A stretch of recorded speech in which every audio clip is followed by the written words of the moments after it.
Mindoro sa karagatan ng Pilipinas ang daan-daang barkong sabay-sabay nagpatunog ng sirena.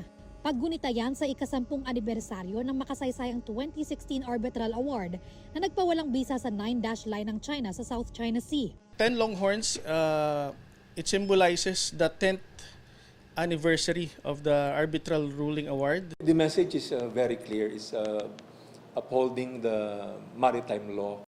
Nakiisa riyan ng Philippine Navy. Sa Subic, kasama ng Philippine Navy ang National Mapping and Resource Information Authority o NAMRIA, mga cargo vessel pati ang US Navy. May 6 na tugboats din na gumawa ng water salute, isang gesture na malalim na respeto at selebrasyon, maging ang ilang barko sa Cebu at Davao City. Sa Palawan, nagkaroon ng parada kung saan tampok sa mga float ang samot-saring yamang dagat ng Pilipinas. Sa Quezon City, bida ang mangingisdang Pilipino sa kauna-unahang West Philippine Sea Fisherfolk Monument.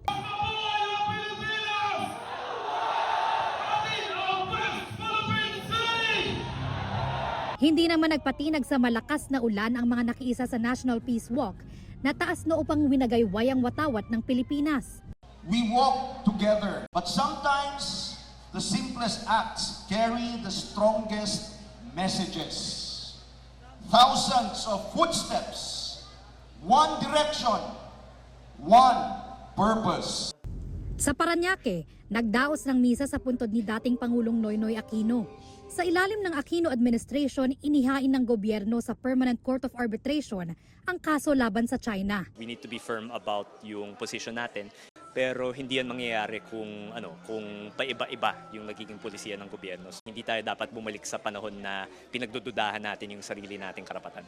I would say from where we started sa 10 years ago na talagang puro accommodation na lang at iniisahan tayo palagi.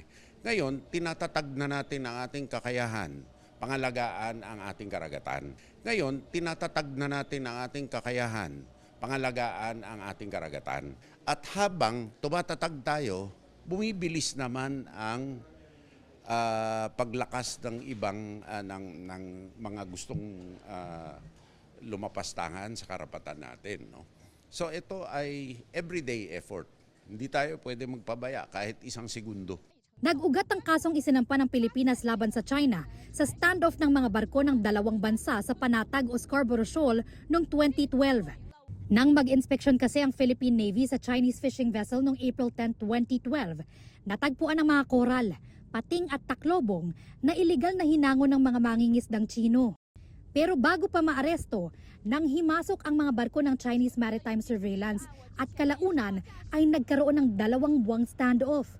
Mula noon, pinanatili na ng China ang presensya nila sa pinag-aagawang teritoryo.